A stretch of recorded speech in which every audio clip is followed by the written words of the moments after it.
Priscilla Everdeen, and you are watching a video tutorial on how to make Bohemian inspired halter tops. However, you got a special 2-for-1 DIY video because this is a collaboration with Era. She has super cool and colorful DIYs on her channel that range anywhere from DIY t-shirts, DIY shorts, DIY jewelry, DIY lip balm, and much more. So after this video, be sure to check out her channel. If that's not convincing enough, here's a preview of her collaboration video.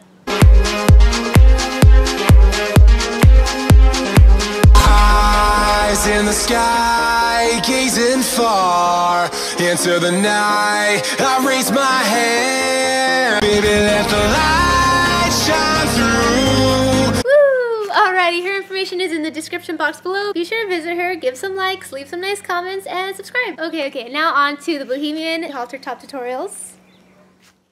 I got 3 tank tops from Forever 21, some lace trim from Michaels, some fabric paint also from Michaels, and some regular acrylic paint and a paintbrush, which is again from Michaels. Since these are spaghetti striped tank tops, we need to turn them into halter tops, and the way we do that is simply cutting off the straps at the back. So now you can tie the straps around your neck so it looks more like a halter top. I also wanted these tops to be crop tops, so I cut a couple inches from the bottom, and then with my awesome sewing skills, I hemmed the bottom of that top.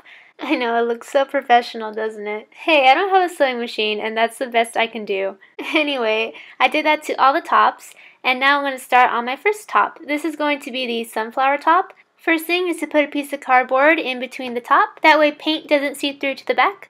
Now all you need is a reference or a stencil. I decided to just use my drawings as a reference. I didn't want to cut it out and actually make a stencil of it, but if you want to make a stencil and you don't know how to make a stencil, I actually have a couple other DIY videos that require stencils, and I show you how to make one, and I'll link that down below. But I honestly think that you do not need a stencil to draw sunflowers. All I did was make a circle for the pit, and then around that circle I made various size petals.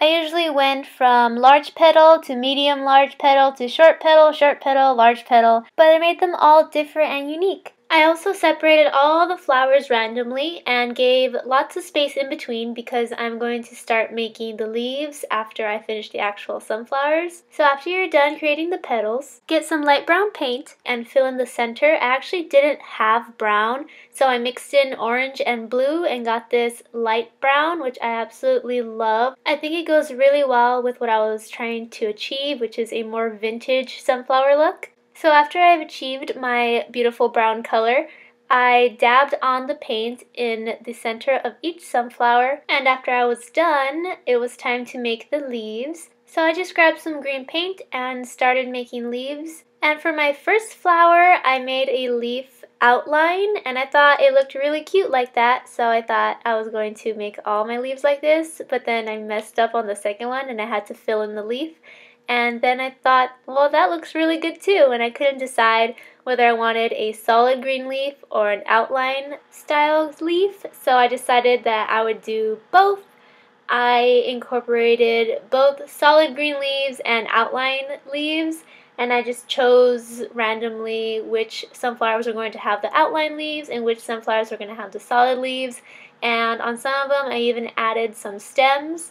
There's a lot of room for creativity in this DIY, and that's why I really like it. There's no such thing as perfect because anything that you do is going to look absolutely beautiful. So after you finish painting on your sunflowers, just lay it out flat and let it dry for a couple hours. Now to make the lace top, all you need is some lace, and I got mine from Michaels.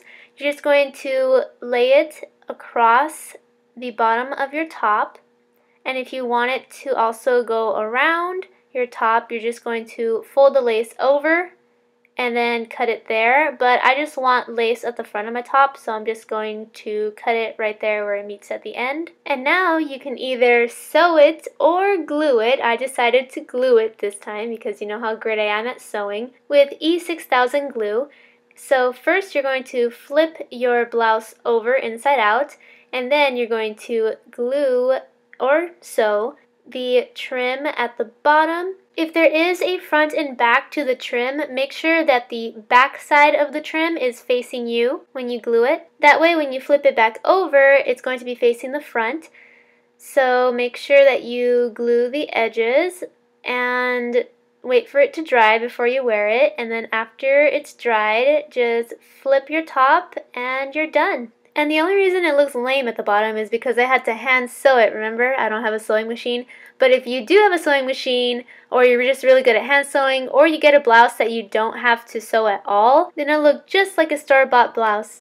For the Bohemian designed top, it was actually a lot of freehand. I got an image online and saved it to my phone. All I did was look up Bohemian design, and this was one of the choices, so you can go ahead and choose whichever image you like. And you can't really see it at all, but I actually used a pencil to draw on the initial image, and then I went over it using some fabric paint. And a tip that I would give to you for drawing designs like this would be to break down the design in various sections. Just looking at the image, the design looks very intricate and very hard. However, if you break it down, like first I started with a center circle and then lines on top of that circle and then a circle around those lines and then yet another circle and then some more lines around that circle and then another circle, and what is next are some dots or some loops around the center of those lines, and then after that it's going to be loops around those circles, and you just keep going by breaking down the design, and eventually you're going to reach this point. And again, it doesn't have to be perfect. I actually messed up quite a bit on this top. However, nobody can really tell unless I point it out. So after you're done, make sure to lay it out flat for a couple hours to dry, and that was the last top. I hope you liked all 3 halter tops and have lots of fun making your own. If you do, please share it on Instagram and tag me at Crystal Everdeen. Please check out the description box for all the information you may need. Thank you so much for watching this video. Make sure you click that red subscribe button if you have not already so I can see you next time. Bye!